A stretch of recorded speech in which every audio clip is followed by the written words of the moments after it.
spying on allies. Surveillance program. The NSA. The NSA has been spying in France. This is Angela Merkel, and at the time of this phone call, she is the most powerful woman on the face of the earth. Now, Angela grew up in East Germany, so she knows a thing or two about being watched, being tapped, being surveilled.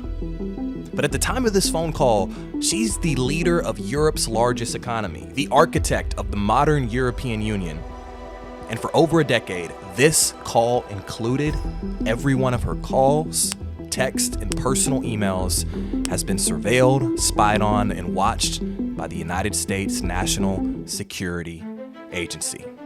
This happened for over a decade that the United States was not just tapping her phone, because it wasn't just once. And on top of that, it wasn't just her.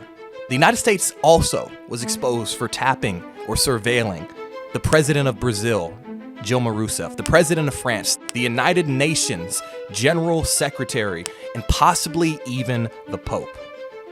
Because it turns out the United States wasn't just spying on its enemies. This wasn't just about keeping America safe by tapping the phone records or the emails of some terrorists in Afghanistan or Iraq. This was deeper than that. This was the United States spying on its own friends. In 2013, The Guardian released a handful of documents, ones that were leaked by someone you probably have heard of. Someone we've talked about on this channel by the name of Edward Snowden. And Snowden was able to leak some of this information that showed that Angela Merkel's phone was spied on, along with over 122 different heads of state, business leaders, and political leaders around the planet. Turns out that Angela Merkel wasn't just monitored starting here in 2012 or 2013. She had been monitored since 2002 by both the Bush and the Obama administration. Now, these were both administrations that Merkel had publicly, vociferously said she was very close with. These were supposed to be her colleagues. Because this surveillance, it wasn't just limited to threats, not just terrorists across the pond, keeping Americans safe in the name of freedom. This was political, this was economic. Some might even say that this was personal. This, if anything, was a strategic betrayal in the eyes of a lot of American allies. Now, what was the official story? Why would the United States tap the phones of allies? The official record is always, in the post 9/11 world, security came before freedom. Security came before civil liberties. We needed to keep America safe from these terroristic actors, all in the name of freedom. Now, that might make sense in certain circumstances, but that doesn't really explain why the United States would tap or track Angela Merkel's thinking on European Union bailouts. It doesn't explain why the United States would surveil or monitor Brazil's biggest oil company, Petrobras, along with Dilma Rousseff, the president of Brazil's response to some of its crises.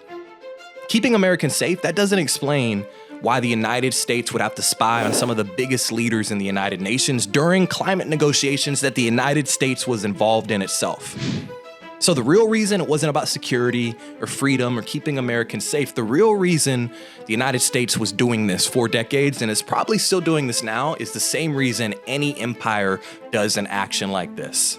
It's about complete, total information supremacy.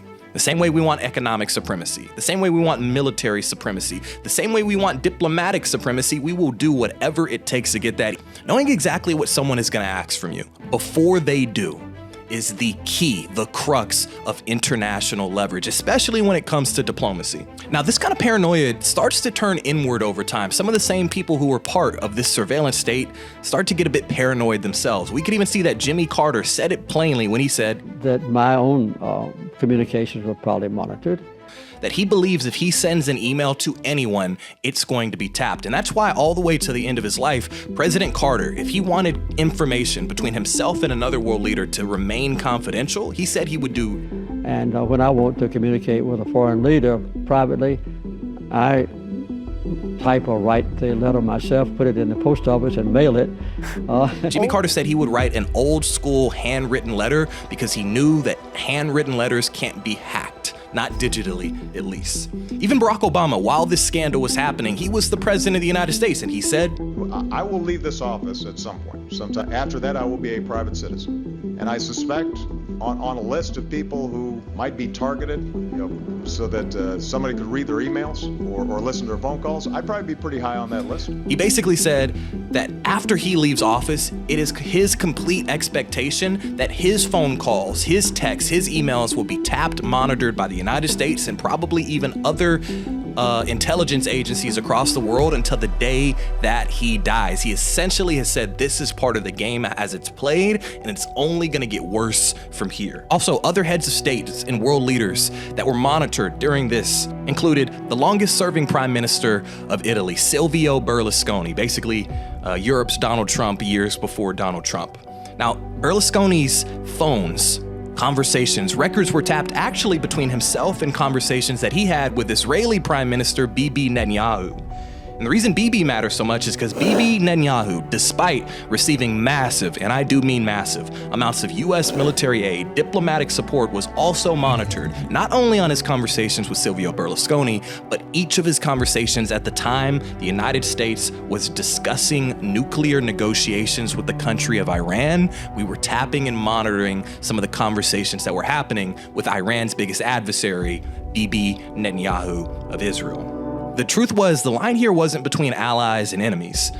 The line was about who controls the wire, who controls the tap, and more importantly, what is happening, what is being discussed on the other side of the line. Now, obviously, when something like this happened, you could expect a lot of fallout, but in the fast-moving world of the 21st century with tons of distractions, the rise of social media, 24/7 news coverage, the fallout wasn't as broad as you might think it would be for such a big leak, for such a big reveal. Now, some of the fallout included Dilma Rousseff decided to cancel a state visit to the White House in protest. France publicly demanded an explanation while their president called for emergency meetings to find out exactly what was happening. Germany actually launched a formal inquiry to see exactly how this happened and what they could do about it. The best they did was actually they got rid of the CIA station chief in Berlin. He was expelled, and then Angela Merkel publicly denounced the United States behavior when she said, quote, "Spying amongst friends, that's just not done." Except for the fact that it was, except for the fact that it probably still is. But in the end, I'm sure if you're watching this channel, you could guess, were there any real long-term consequences, things that are going to change the trajectory of United States surveillance abroad and here at home? Were there any NSA members that were brought and publicly shamed? Were there any that were brought in front of a court, were tried, expelled, who lost their job? You can probably guess the answer to every one of those questions is no, no, no, and gotcha, no as well. And on top of that, some of the same people, or most of the same people who were exposed for being tapped, for being monitored, they might have shown a little bit of disinterest. They might have shown a little bit of anger publicly, but the status quo continued. Angela Merkel, Silvio Berlusconi, Bibi Netanyahu all continued their diplomatic relationships with America, business as usual. The status quo is exactly the same, if not worse today, as it was 12 years ago when this scandal happened. At the end of the day, the surveillance machine, it doesn't shrink, it really adapts. Might have took a body blow, like a boxer when he gets hit in the kidney. The surveillance state took its 8 count, got up, and essentially got back into the fight, and things are probably worse today than they even were in the past. The empire itself, it absorbed the damage, but at the end of the day, it kept listening. It's still listening, not just to world leaders, but very probably to me and to you as well. What this leak exposed was surveillance. Knowing what your allies, your enemies, and everybody in between is thinking, doing, and how they're operating is essentially the nervous system of a great empire. The quarter through the 21st century, the world runs on information. So surveillance, if anything, is a logical form of control, a form of power in the 21st century, because it's not just about safety. It's about knowing more than your allies, more than your enemies, and oftentimes significantly more than your own citizens. You want to know what they're doing as well. Now, the American empire, their surveillance state, it doesn't tolerate unpredictability, not from itself, not from me, and actually not even from our own allies, from our own friends.